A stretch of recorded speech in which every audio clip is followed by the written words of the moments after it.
okusinziira ku mawulire agatambula, unless nga waliwo ekikyuse tuli likely okufuna by election mu district y'e Bukedya.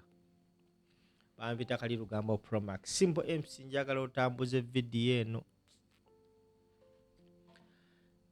Namba 3 mu kibiina kya NRM.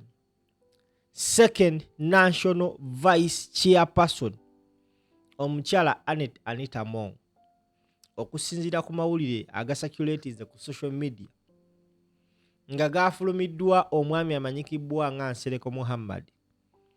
Kigambibwa mbu ali mu mbeera mbi, ali kutebuuke, mbu alina kye bayita blood clot, azimbye ebigere. Nsereko yabadde ku mukutu ogwa TikTok live ye, yavudde na breaking amawulire ganeno. Mu bigambo bye Nsereko yayogedde bw'ati. Listen, tukomewo.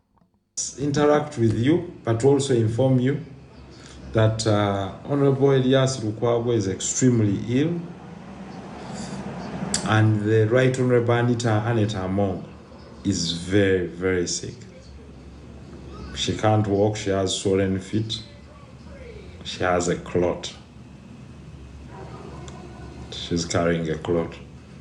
So I don't know how much she can live longer without treatment, serious treatment. Sidavanga kwa muntu nga azimbye to that extent. But fena tusirike, no, it doesn't matter. So, Triple M Mungu akusasire. Kampite abantu omu babiri bambuzeeko. Mbalaba muli bangi. Oh my God. Okusinziira ku Muhammad Nsereko eyaliko omubaka wa parliament ng'akiikirira Kampala Central, agamba yakyaliddeko Anita Mong naye yamusanze ali bubi nnyo, ebigere nga bizimbye. The person we are talking about, Anita Mong, aba namba 3 mu kibiina kya NRM. Nti after Museveni dako oli omukulu yani, then oddeko Anita Mong. Ali under house arrest, ekifo ky'obwa speaker baakimusuuza. Kyagulanyi azenga ayogera ebigambo bino n'abagamba nti oli wano ozimba, naye olunaku lwo lunaatuuka ojja ba tolina kyakkola. Muzaata yanyumyako akagero n'agamba nti waliwo ebisolo oba zaali nte nga zibeera n'empologoma, zaali 3. Emu ng'eteesa n'empologoma nti egamba ente njagala kulya ng'epulaninga nga bali ente esooka, ng'eggwaawo, ng'emala eddamu emugamba njagala kulya nga mpanga ente ey'okubiri nga naye eggwaawo. Kyatuuka ekiseera ng'empologoma enjala egiruma, naye nga wasigaddewo ente egi ebadde ewaayo banne baayo. Guess what? Nayo baagirya. Anita Mong yali mu opposition, n'ajoyininga NRM, n'afuna amaanyi mangi, n'atuuka okukola statement ng'agamba Museveni is the father, Muhoozi is the son, and the Holy Spirit. N'agattika Katonda kuzina embaata. Sora ako kayiseewo munansonyiwa anyway. Nange obulamu bwa nnyanya. Now, abantu babadde asinza n'atuuka n'ovunnamira omwana kennyini eyamutadde mu mbeera gy'alimu. Ekisinga okwewuunyisa omukyalo ono abadde n'amaanyi ag'ekitalo. Abadde n'amaanyi ag'ekitalo. Naye amaanyi gaasalibwa in just a shortest period of time. N'abantu ababadde bamusuuta w'owulira ebigambo bye boogera kati subhanallah oggwamu amaanyi. Naye oba oli awo, this should serve as a lesson to all of you abalowooza nti bano abantu babaagala. Omukulu eyaddidde Anita Among mu kifo amanyikibbwa nga Oboth yabadde ku mukolo ogumu nga Anita Among ali wuwe avunda ebigere. Oboth yayogedde ebigambo bino. Listen, katukomewo. Allow me thank Honorable Norbert Mao for a good job which he did. He was shaking a tree which had fruit.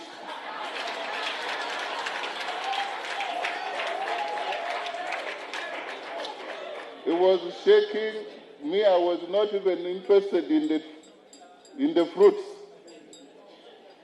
So thank you very much for shaking that tree.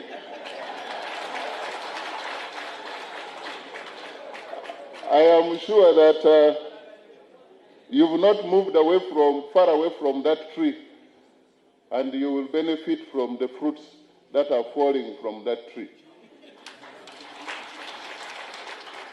Honorable Mao was the most bold politician to challenge the status quo. What we feared to say, he said it because he's from DP. For us, we couldn't say that because we aligned to the party. The party had made a decision that SEC, the first meeting of SEC after election was to resolve that nobody should contest for speakership. So there was not even in my remotest dream that I would be a speaker.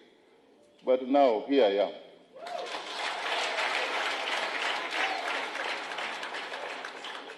Not because I am the best, but because God chose that I should be. Alright, byebyo ebigambo ebyayogeddwa omukulu Oboth.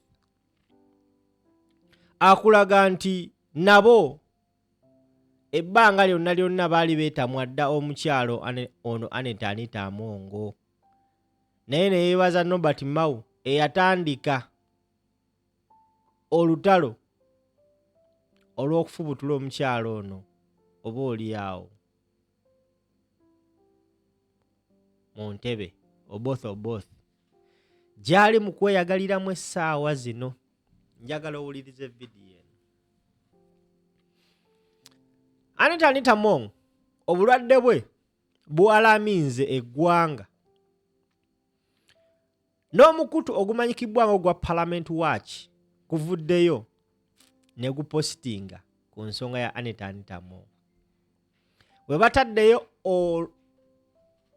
omukko mulamba nga bagamba nti calls grow for urgent care for ex-speaker Among. Oluvannyuma lwa clip ya Nsereko Muhammad okutambula, amawulire g'embeera ya Anita Among gongedde okutambula mu ggwanga lyonna. Mu bigambo bya Nsereko Muhammad yategeezezza eggwanga nti yamusanze azimbye ebigere. Era ka vidiyo ako katambudde nnyo ku mitimbagano. Now, according to the doctors abavuddeyo okwogera ku nsonga Nsereko gye yayogeddeko,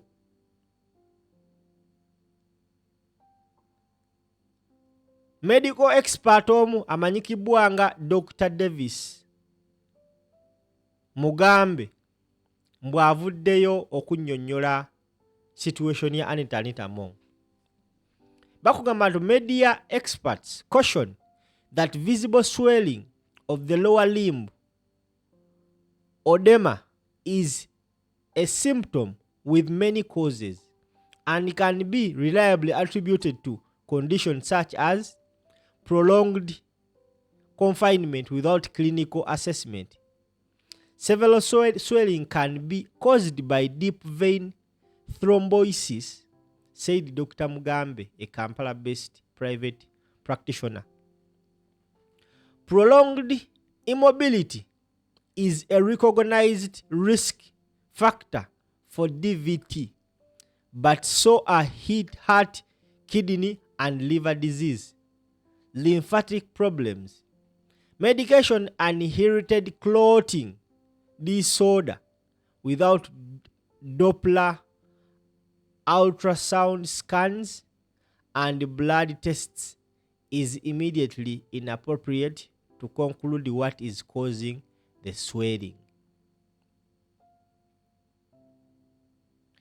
Dr. Mugambe warned that untreated DVT can lead to pulmonary embolism, a life-threatening emergency, and added that for some vesicular and cardiovascular intervention, Uganda still refers patients abroad and local capacity or equipment is insufficient. Okusinziira ku dokita ono amanyikibwa nga Mugambe agamba nti ekintu ekiri ku Anita Among kiyinza kujjanjabwa only ng'atwaliddwa wabweru. Now, nina akantu ke ntandise sensinga mu nsonga eno. Simanyi oba nammwe mukasensinze. Sigenda kwogera gwa kategedde. Njagala ukantekere mu commentary section. Nsereko breaks the story. He says this woman needs urgent attention. The story is immediately posted by a platform owned by the parliament called the Parliament Watch. Oba Anita Among ekizigo kyabadde kiweddewo. Now, ensonga eno erimu ebintu bibiri njagala ogiwulirize. Eno ndowooza yange nganze. Kano Kizza Besigye ebbanga lyonna babadde nga basaba abantu be atwalibwe mu ddwaliro ajjanjabwe. Gigenda wera myaka 2 akyali mu kkomera. Ssaalongo Erias Lukwago, embeera ye, now the public knows it. Era family ebadde esaba bamute abeere nga ajjanjabwa. Bakyagaanye. The question is, do you think Anita Among will be flown outside okujjanjabwa? If outside, which country? Because you all know UK and USA bamuteekako sanction. So, kano kafirimu tukawe obudde gye kagenda okuggwera only God knows.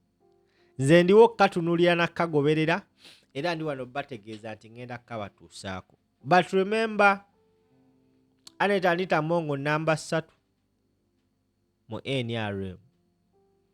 Naye taata mutabani wa kulembera ekibiina yamuteekako nnyala amukola buli kyayagadde. If Anita Among is under house arrest, I don't know, I'm just asking mu nyumizeemu, who is supposed to visit her?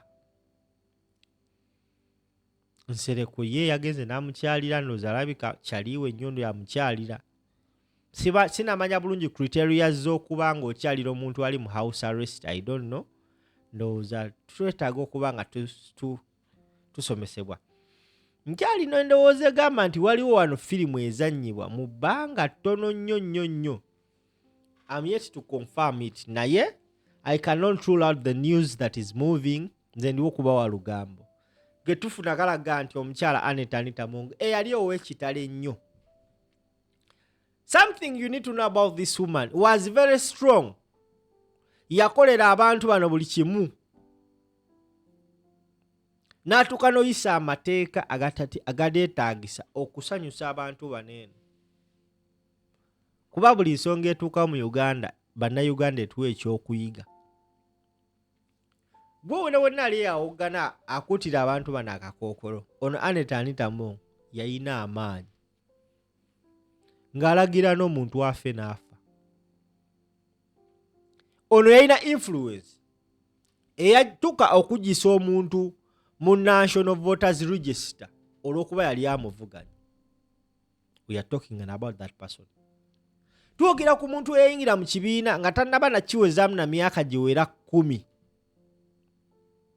N'asobola okuinfluencinga bammembazi b'ekibiina ne bamulonda to one of the highest positions in the party. Twogera ku muntu eyakuba Kadaaga ekigwo. Oba Kadaaga yamuloze nga tuli awo tetunnaba mumanya nsonga. This is the person we are talking about. Anita Among amaanyi ge yayina nti ebbanga lyonna lye yeesimbawo nga wa NRM teyakkiriza muntu muvuganya. She was unopposed. Are we together? Now, essaawa zino, one of the richest persons in Uganda tasobola na kubeera nga afuna dokita.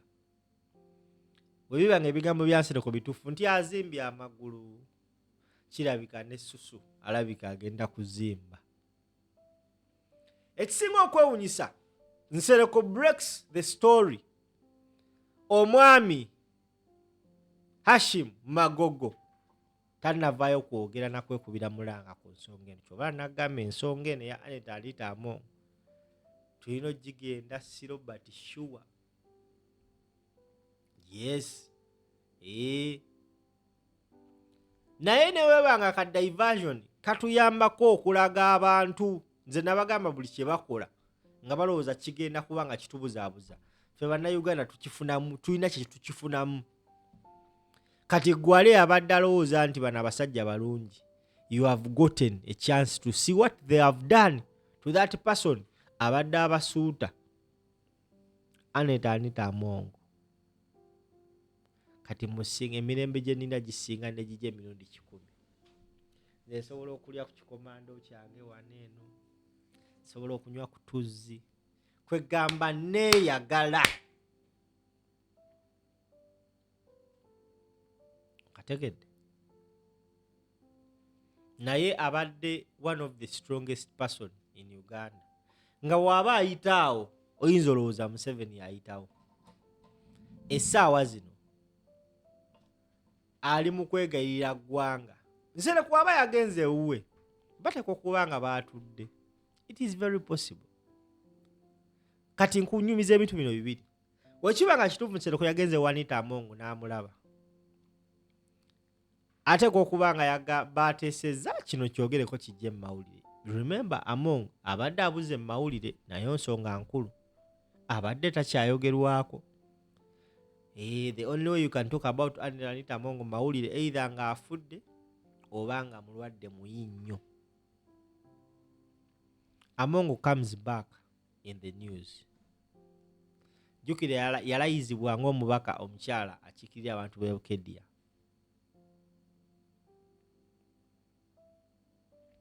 Abantu bonna bonna abamusuutasuuta.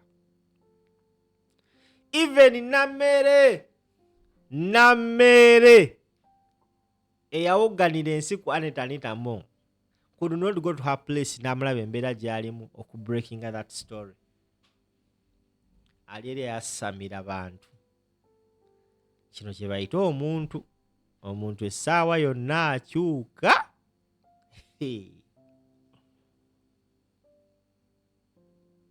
Ng'omuntu alimu ak'obuntu, nze okubanga Anita Among oyitamu eyo embeera sandikyagadde, naye tulina we twatuuka nga n'ak'omuntu muffe kaafa. Otunulira ku bantu nga abaana bwe bajjangamu enjala. Otunulira ku baana, otunulira ku Ashraf Kasirye. Otunulira ku famire ya Kibalama yonna. Munnayuganda tosobola muwa nsonga lwaki asobola okunakuwalirako Anita Among. There is no reason you can give a Ugandan. Why? She spent 5 years in a seat that would decide the fate of those people I've spoken about. And she did nothing. I strongly believe obucha kumacha Anita Among katonda nsonyiwe kyenjogedde nga ovudde mu bulamu bw'ensi eno. Wallahi billahi tallahi kino nkigamba. Ugandans are going to celebrate. Nonti nti ba mutima mubi naye balina obulumi ku mitima gyabwe olw'ebyo ebyabatuusibwako ng'oli mu ntebe esobola okukyusa feeti y'eggwanga lino. Nkaddemu Anita Among bannayuganda baakugatta ku lisiti y'abo abantu 10 be bajja okucelebratinga ng'abafunye obuwanguzi singa okera ku makya ng'ofudde. Why? Because wali mu kifo ekisobola okusalawo entuuko y'abantu bano, feeti y'abantu bano eno, and you did nothing. It was Nabanja who stood in the parliament that you lead n'ategeeza ensi nti balina kibalama, and you did nothing. Nsereko bino byazzaako abantu bannayuganda bakaabidde amaziga. Waliwo bannayuganda abatalina mwasirizi kati kale ye Anita Among alina nsereko kyaliwe. Anyway, ne waliyo munnayuganda abonaabonedde mu nnyumba ye nga talina gwasobola kukubira mulanga naye nga talina kyayagala ky'amaanyi, yeetaaga organiza gavumenti zikole. Anita Among yabikkirira n'ekintu kyalabako nga kya busiru. And you think Ugandans can cry for you, can feel any sympathy for you? If you can, those who are strong, naye bannayuganda emitima gyagootaana nti ne ka sympathy ke balina ku muntu because edda omuntu we yafanga newe baali tomwagala. Nze nakulira kulambira ku kyalo. Katonda nansonyiwa okwogera ka story kaneeno. Buli lunaku mu holiday jjajja waffe yatukeezanga okgenda okulima. Era nga mumala olima leero, enkya akuwa olumimi n'agamba Kiberu ogenda lima ano mpaka wali, Semuwembe ogenda lima ano mpaka wali, Seruguno ogenda lima ano mpaka wali, Nakkazi wano mpaka wali. Abo nno njogera ku batata bange ne basenga bange be nakula nabo. No sulango kimanyi enkyankerera wali. So it was upon you okeera ku makya. Naye twasabanga twalina statement gye twakolanga leero bannesinga wabaayo afa ku kyalo because omuntu yafanga ku kyalo temwalimanga. So yeeyo respect bannayuganda gye balina ku muntu afudde. Naye Anita Among, God forbid n'okeera ku makya kale just nsereka akoleyo live mwagezese bugezesa nti Anita Among yahe Mungu amujjuludde mu bulamu bw'ensi eno. Ogenda kakasa bannayuganda. You will see. Ojja kakasa. Kati nno nze oba bantu mmwe temusaasira famire zammwe because gwe oba ofudde oba ogenze yahe Mungu aba akujjuludde. Naye saasira famire ye egenda osigala neyo embeera bannayuganda gye bagenda obbassaako. Saasira omwanawo abaana bo bagenda kulanga bagamba mama woyo yafa abantu baasala embuutu. Waliwo statements oli abantu bakola ne bagamba omwana juzi yakole gulire n'agamba nti oli omukyala afudde. Sijja mwogera ku screen. Omu nampeereza mesera ngamba simple kwegayiridde kali lugambo Promax ngamba amazima amatuufu. Saagala kusala mbuzi yange nga si bituufu ekintu kituufu. Ne mugamba taata sina mawulire ge mmanyi ku nsonga eyo. N'agamba embuzi ke abasajja bagula ddala embuzi naye tebaziteresaawo. Baziteresaawo. Waliwo nagendako edda mu bondi nga ntuddeawo tunyumya n'omusajja omunangamba kati gulaba simple. Ze ne baca ku makya ne baŋŋamba nti omusajja oli agukoze. Emmotoka eyo giraba yali Benz. njikumako omuliro ng'essanyu. Nangamba wallahi njikumako omuliro. So bino byonna bannayuganda si bwe baali. Gwe kimanyi nti ku mulembe gwa Amini yattanga abantu ne bannayuganda endowooza tebaagirina, naye ate ku guno omulembe y'amaanyi nnyo nga bw'okiwulira nti Yesu Amini ayinza okuba yatta, ne bannayuganda baagendanga mu ddwaliro ne basangayo eddagala. Ebintu byalinga bitambula. Naye kati essaawa zino embeera mu ggwanga, obwavu bungi, okuwamba kungi, okutulugunya kungi, n'okutta abantu kungi. And you expect Ugandans to be lenient? Nkiddamu kigenda bakizibu nnyo okukonvinsinga bannayuganda obutaselebulatinga kufa kw'abantu abamu. Bampita simpa akategedde gye vuge.